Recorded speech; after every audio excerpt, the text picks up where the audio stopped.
guys, nakalimutan ko na videohan mula umpisa. Pero ito yung adobo style ko na may gulay. Luto ako nito.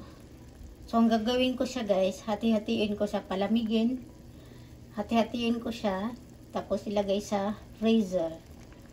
So, ito guys, squash, zucchini, tsaka carrots. Tapos, pork yung isa, spare ribs.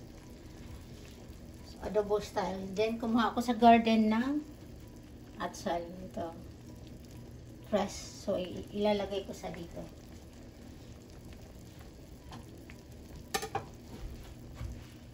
So, yan. Ilagay na natin to. Colorful, ha?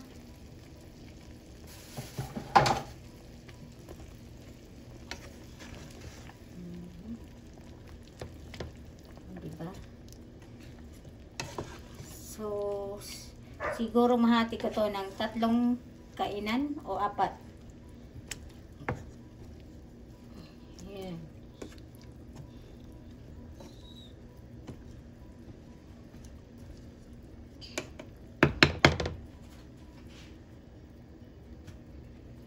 Ayan, pakuluan natin hanggang sa lumabaw. Ayan guys. Ito na. Eating time na. Eating time. Ayan. Kainan time na. Ito yung rice natin. Siyempre yung niluto ko na adobo style with gulay and sawsawan. So, kain na tayo.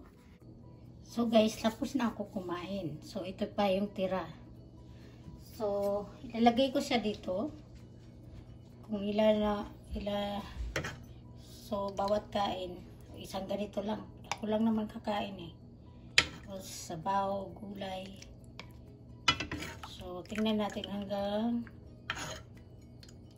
yan, hati-hatiin na natin, palamigin at ilagay sa freezer. Yan. Okay. So, ayan guys, naka-4 tayo. So, bali, 3 yung ilalagay ko sa freezer.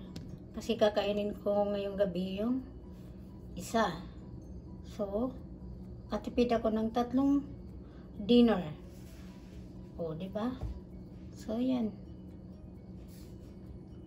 So, bali, ano pala, 5 kain pala yung ginawa ko. Yung niluto ko, 5 kain. So, naka-save ako, diba? So, yun lang guys. Thank you for watching. Bye-bye.